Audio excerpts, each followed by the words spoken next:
Hello everyone, আসসালামু আলাইকুম। আমি প্রান্ত চলে আসলাম আবার একটা ভিডিও নিয়ে এবং আজকে হচ্ছে নববর্ষ এবং আজকে হচ্ছে পহেলা বৈশাখ 1432 এবং এই বৈশাখে যেখানে সবাই পান্তা ভাত দিয়ে শুরু হয় সকাল। তো সেখানে আমার সকাল শুরু হয়েছে আপনার কি জানি বলে এগুলো রে, মুরগির মাংস আর ঝোল।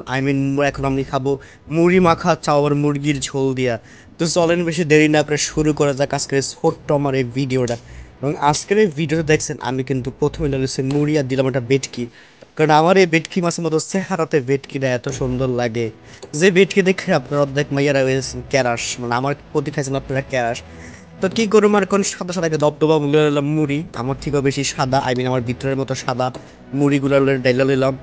এই ডালানোর পরে এখন আমি এটা সুন্দর করে মুরগির মাংসের যে ঝোল দিয়ে আসলে মাংস দিয়ে আসলো ভেজে এলাম। এবং এত মজা যে খাইতে ভাই, বুঝছেন সকালবেলা যারা কিনা খান ফেরা একমাত্র জানেন। আর দেখছেন বড় লোক বাপের কামলা পোলা কি সুন্দর কালা হয়ে গেছে গা, আসিলাম সুন্দর হয়ে গেছি কালা, খাম করতে করতে হয়ে গেছি গা কালা।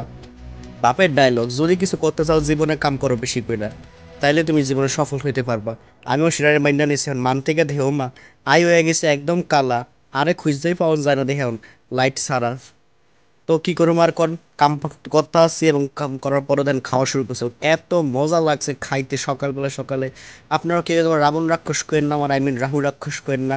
এত দেরি লেগে বসে দেখা, কারণ এখান আমি একটু বেশি খাই, কারণ বেশি খাওয়ার কারণে আসলে কিছু হেলদি। আমার গোষ্ঠীর সবাই ভালো ভালো খায়, সবাই বেশি বেশি করে খাইতে পারে। এই জন্য আমার গোষ্ঠী যারা যারা আছে 14 গোষ্ঠী বন্ধু মোড়া সবাই আমার গোষ্ঠী থেকে হুগ্ন বলতে কেউ নাই কা। এত মজা আছে, বারবার কিন্তু আঙুল দাইতেছে, এত মজার স্বাদ। আর মাংসটা আমার মায়ের যে সুন্দর করে রান্না, মনে হোটেলের বাবু ছিল এত সুন্দর করে রাঁধতে পারে না।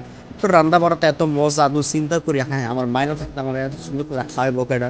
এর লেগে আমার মায়ের আম্মু একটা সুন্দর একটা গুণবতী মায়া মাইনা দেওয়া বিয়ে করার লেগা। তো আজকে আমরা যাইতেছি কার দেখা বলবো একটা ভিডিওতে। তো সবাই ভালো থাকেন, দেখা হইতেছে নতুন একটা ভিডিওতে। আল্লাহ হাফেজ।